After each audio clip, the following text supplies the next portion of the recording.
Liewe gemeente van ons Here Jesus Christus, elkeen van ons se tye is in die hand van die Here. Ons geboortedag het hy bepaal. Hy alleen ken ons sterfdatum. Dawid skryf in Psalm 139 dat al sy lewensdae in die boek van die Here opgeskryf is, nog voordat hy gebore is. Elke oggend is 'n nuwe dag wat ons uit die hand van die Here ontvang. Niemand weet hoeveel dae daar nog oor is nie. Niemand weet of vandag dalk die laaste dag is wat ek gekry het nie.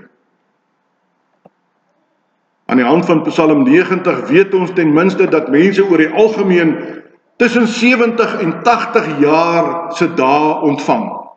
Sommiges ontvang meer as 80 jaar se dae, maar dan is daar ook die wat minder as 70 jaar se dae ontvang. Elke mens gebruik elke dag wat hy ontvang, maar ons gebruik dit op verskillende maniere en wanneer die horlosie vannag 12 uur slaan, is daardie dag verby. Ons sal hom nooit weer kry nie.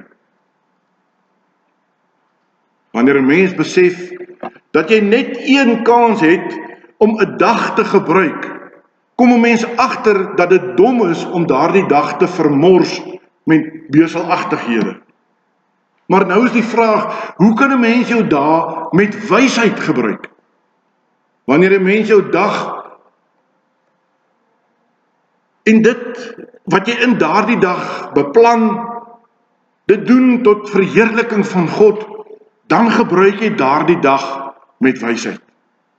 Om wys te lewe beteken dus dat jy jou dag gebruik in die lig van die ewigheid. Dit is egter nie altyd so maklik nie. Want baie maal is dit nie 'n keuse tussen reg en verkeerd nie, maar tussen reg en beter. Hier in die boek Haggai leer die Here ons om die belangrikste sake eerste te stel in ons lewe. Met ander woorde, om ons prioriteite reg te kry. Die mens met wie die Here hier praat, is mense soos ons, gelowiges. Hulle sou vir jou gesê het dat God die belangrikste in hulle lewe is. En hulle sê nog steeds so. Maar as jy gaan kyk na hulle lewenstyl, dan wys dit alles behalwe dat Jesus Christus die belangrikste is. My liewe broer en suster, en is dit nie presies die probleem waarmee ons vandag sit en wat ons beleef nie?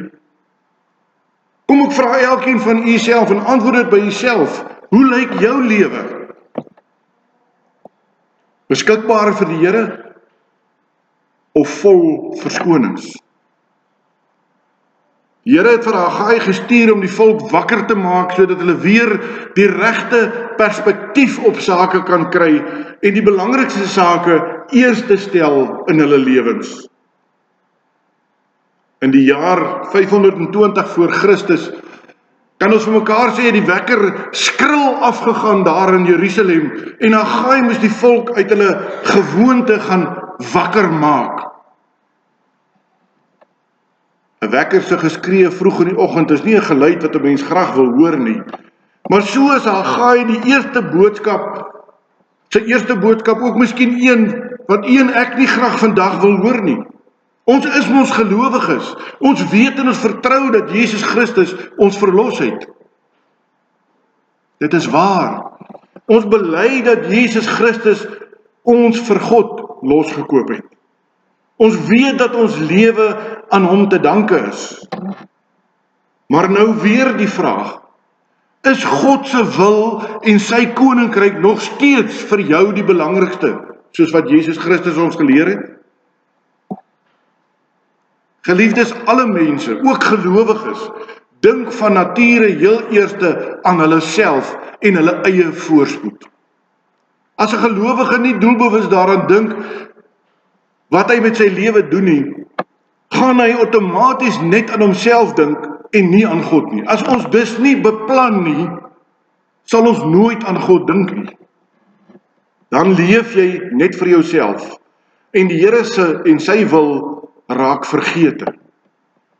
As ons nie doelbewus besluit om huisgodsdienst te hou of stilte tyd te hou nie, geliefdes, dan sal dit nie gebeur nie, want daar is nooit tyd nie. Elkeen van ons wat ons vertroue in Jesus Christus stel as ons verlosser, weet dit is dom om vir die dinge van die wêreld te lewe. Die dinge van die wêreld is tydelik, dit gaan verby. Maar ons natuurlike geaardheid sien altyd die beste raak in hierdie wêreldse dinge. Ondervinding het ons geleer dat jy nooit die voordeel en die bevrediging kry wat wêreldse dinge aan jou beloof nie. Daar is nou maar net nie 'n manier dat jy ware vreugde en blydskap kan geniet as jy dit nie in God vind nie. As God nie deel is van hierdie geheel prentjie waarna jy kyk nie. Ons weet al hierdie dinge en ons leer dit graag vir ons kinders en vir ander mense. En tog draai ons self so maklik en so dikwels na hierdie wêreldse dinge toe. In die woorde van Haggai, ons is almal geneig om ons eie voorspoed bo God se huis te stel. Maar voordat u vanoggend ongemaklik word met hierdie beskuldiging, moet ons luister wat die Here ons hier wil leer. Die mense met wie Haggai gepraat het, was toegewyde Christen gelowiges. In Babylonië het dit relatief goed gegaan met hulle. Hulle het huise gehad en hulle het werk gehad. Baie van hulle was daar in Babylonië gebore en was nog nooit in Jerusalem nie. Maar hulle het geweet dat God se plan met sy volk nog altyd die beloofde land ingesluit het. En toe die geleentheid om voordoen om terug te keer na hierdie beloofde land, wat was hulle eerste reaksie? Hulle was bereid om te gaan. Hulle het die gemaklike lewe daar in Babylonië agtergelaat en die lang en die moeilike reis aangepak om terug te keer na hierdie beloofde land. Maar daardie land is 'n land wat deur oorlog verwoes is. Huise moes weer gebou word. Landerye moes weer aangelê word. Hulle was skaars in Jerusalem toe hulle begin het om die tempel te herbou, maar as gevolg van die smeerveldtog van die Samaritane wat teen hulle plaasgevind het, moes hulle die werk aanvanklik staak. En nou moet jy mooi luister. En dink aan vandag. Geleidelik het hulle gewoond geraak aan die idee dat die tempel nie herbou is nie. En op die lange duur was die huis van die Here nie meer vir hulle prioriteit nie. Klink dit vir u bekend in die jaar 2025? As ek eers een Sondag stokkies gedraai het, is die tweede Sondag nog makliker, die derde Sondag nog makliker, en die vierde Sondag dink ek nie eers meer aan kerk nie. Hierdie mense het gedink dit sou lekker wees om die tempel weer herbou te sien. Maar dit kan eenvoudig nie gebeur nie, want dit is te gevaarlik. En na 14 jaar van dieselfde verhaaltjie, kan jy jouself indink dat die herbou van die tempel ook nie meer vir hulle belangrik was nie. Dit was nie meer vir hulle prioriteit nie. Nou is die vraag, hoe lyk ek en jy in hierdie prentjie? Dink aan daardie dag, toe jy as jong mens jou belydenis van geloof afgelê het voor God en sy gemeente. Op daardie dag was daar niks en niemand anders belangriker as God in jou lewe nie. Hardop het jy voor in die kerk gestaan en bely dat Christus jou Here is. Dink aan daardie keer toe jy jou kind gedoop is, of toe die Here jou uit 'n baie groot nood gered het. Elkeen van ons harte het regtig warm vir die Here geklop, nie waar nie? Ons was toegewyd in ons huisgodsdienst en in ons persoonlike Bybelstudie. Miskien het ons ook meer deelgeneem aan die aktiwiteite van die gemeente waar ons gawes regtig tot saligheid van die ander lidmate kon aanwend. Maar toe het daar dinge gebeur wat dit al moeiliker gemaak het. Miskien, so baie mense die verskoning gebruik, was dit 'n ander lidmaat wat onbedagsaam was en wat iets gesê het wat jou dalk geïnkrimineer het of seer gemaak het. Miskien het jy hart en siel vir die Here gegee in 'n projek, maar jy was teleurgestel oor die uitkoms daarvan. Intussen het die lewe aangegaan. Jou beroepslewe het spoed gekry. Die gesin het begin uitbrei. Daar het so baie nuwe verantwoordelikhede bygekom en sonder dat jy dit bedoel het, het die Here sy woord en sy kerk op die agtergrond geskuif. Jy is nog in die eredienste so nou en dan en jy lees nog jou Bybel en jy bid, maar dit is nie meer regtig so belangrik soos vroeër in jou lewe nie. Jy het nie nou tyd om te dien as 'n wijkouderling of 'n wijkdiaken nie. Daar moet tog seker iemand anders wees in die gemeente wat minder verantwoordelikhede het as ek en wat dit kan doen. Jy is nie opstandig teenoor die Here nie. Jou eie dinge het net geleidelik 'n groter rol in jou lewe begin speel en nou is dit belangriker as die huis en die werk van die Here. En ja, soms pla ons gewete ons nog. Wanneer dit gebeur, dink ons aan 'n klomp redes waarom ons nou so in ons lewens ingekeer is. Die volk met wie Haggai moes praat, het ook redes aangevoer waarom hulle nog nie die huis van die Here kon herbou nie. Die Here verwoord hulle rede hier in vers 2. Hy sê die Here was baie vertoornd op julle vaders. Wanneer die Here hulle rede aan hulle voorhou, hoor die mens die teenstelling in sy stem. Die Here praat nie van my volk nie, hy praat van hierdie volk. Hierdie volk sê die tyd het nog nie gekom om die huis van die Here te bou nie. Geliefdes, waar staan ons in die AP Kerk Kroonstad vandag? Is ons besig om die huis van die Here te herbou of het die tyd nog nie aangebreek nie? En as 'n mens daardie volk sou vra, sou hulle vir jou sê, moet my nie verkeerd verstaan nie, ek is heeltemal ten gunste van die herbou van die tempel, maar die tyd en die omstandighede is nog nie reg nie. Daar is nog die bevel van die koring van Kores wat die herbou verbied het. En jy sien hoe droog is dit daar buite, die oes het hierdie jaar weer nie goed opgelewer nie, en daar is nie genoeg goeie werk nie, almal sukkel. Hoe kan jy van ons verwag om die tempel van Jesus Christus op te bou? En as 'n mens die 70 jaar van die ballingskap tel, waar die Here aan Jeremia geopenbaar het, sou hulle selfs uit die Bybel kon regverdig waarom hulle nie nou aan kan bou aan die huis van die Here nie. Sedert 586 voor Christus tot 520 voor Christus het daar 66 jaar verloop wat niks gebeur het. Geliefdes, ons gelowiges, ons is ook nie ver agter met ons verskonings nie. Dominee, my tyd is verby, ek gaan af, ek sien nie meer kans verder nie. Onthou, jy sê dit nie vir die dominee nie, jy sê dit vir God Almagtig.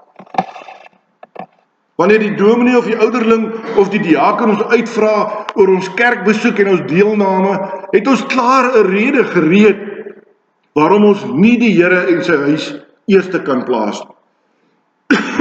Dinge soos die kinders se skoolklere is so duur en dan nog die skoolfonds ook. My mediese uitgawes het hierdie jaar uit sy nate uitgeskiet, maar die kinders uit die huis uit is, sal ek weer tyd hê. Wanneer ek my mediese rekenings klaar betaal het, sal ek weer dink aan die Here en aan sy huis en sal daar weer iets wees wat ek kan gee. Die volk in Juda was nie verkeerd oor die redes wat hulle aangevoer het nie. Hulle het droogte beleef. En die droogte het hulle basiese kos, hulle koring, hulle wyn en hulle olie direk geraak. Tye was regtig moeilik. En as jy so sukkel om hierdie dinge bymekaar te hou, let jy nie meer goed op wat aan die gang is nie. Al jou aandag en al jou energie word na hierdie probleem gekanaliseer. Hierdie mense sou selfs redeneer, die Here weet mos so swaar kry ons, hy sal verstaan dat ons nie nou die tempel kan herbou nie.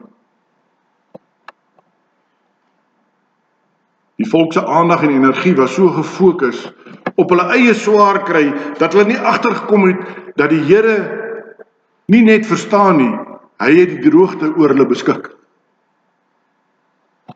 Daarom roep hy hulle 2 maal om goed op te let na wat aan die gang is.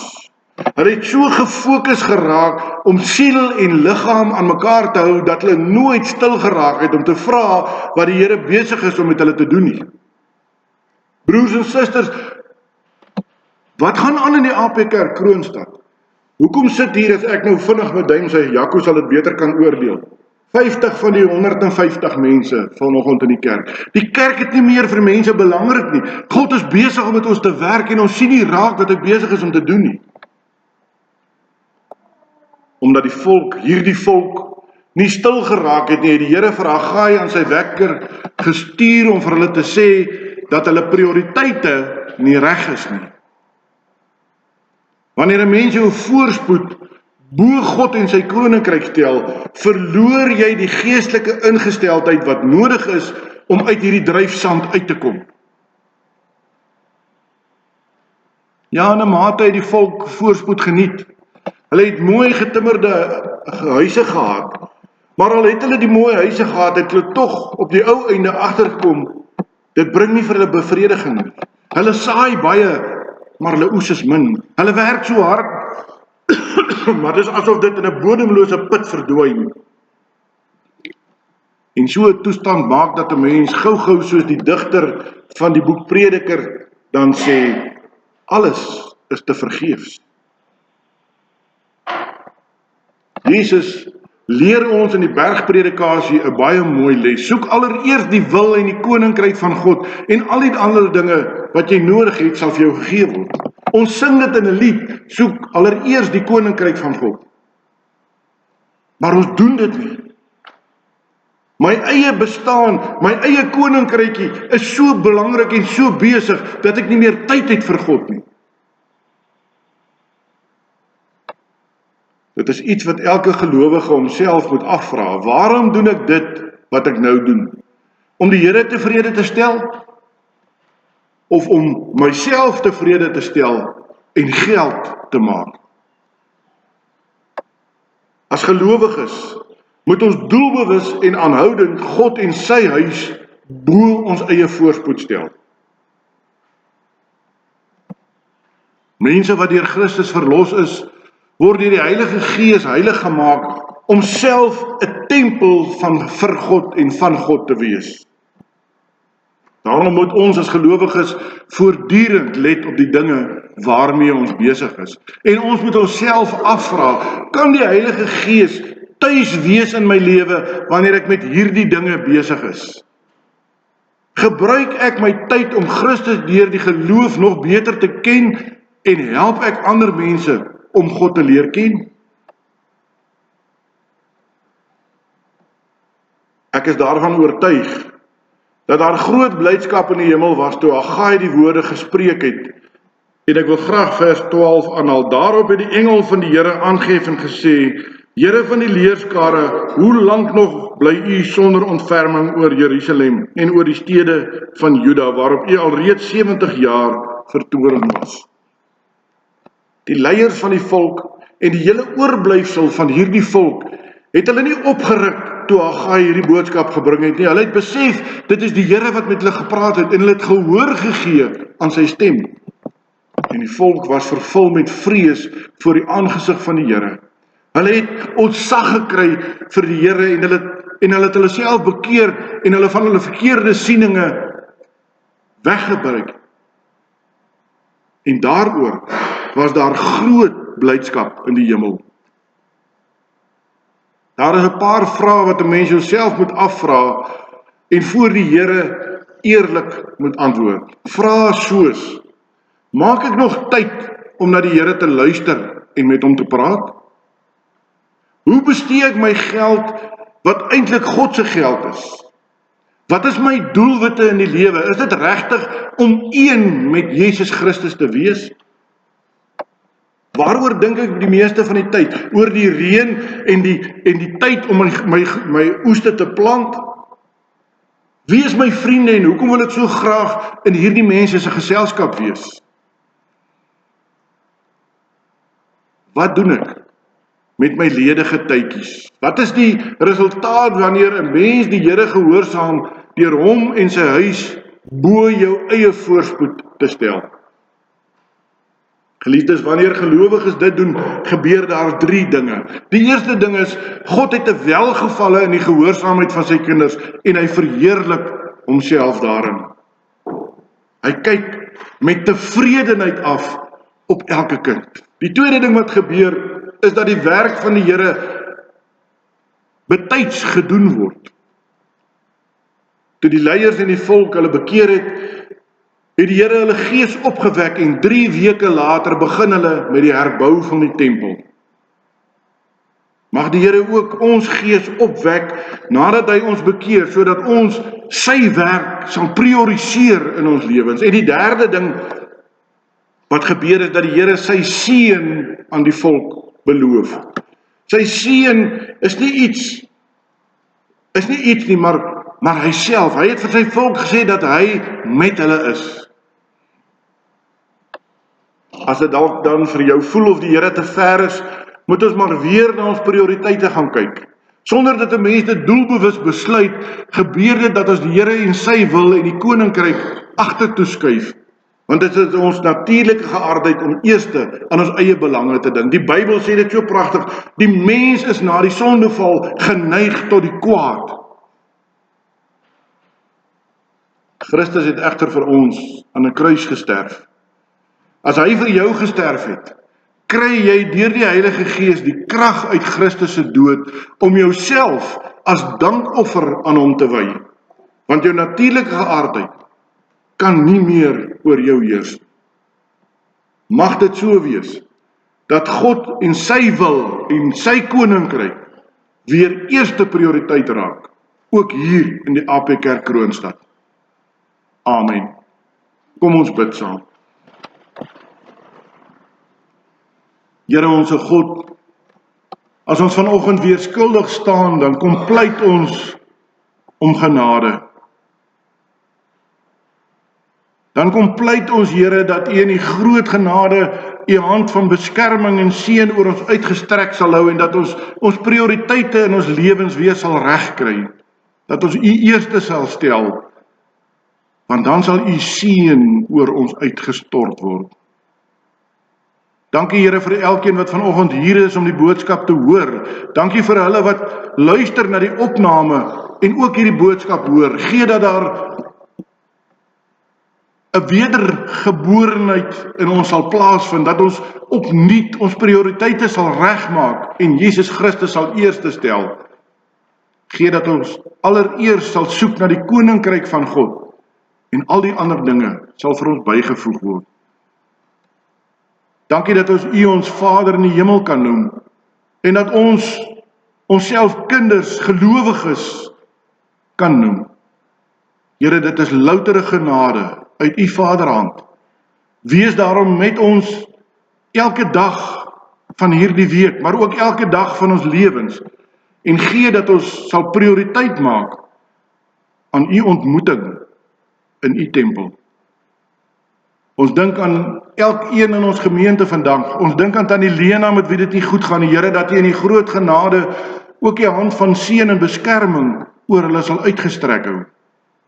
Laat U wil geskied, soos in die hemele, so ook op die aarde.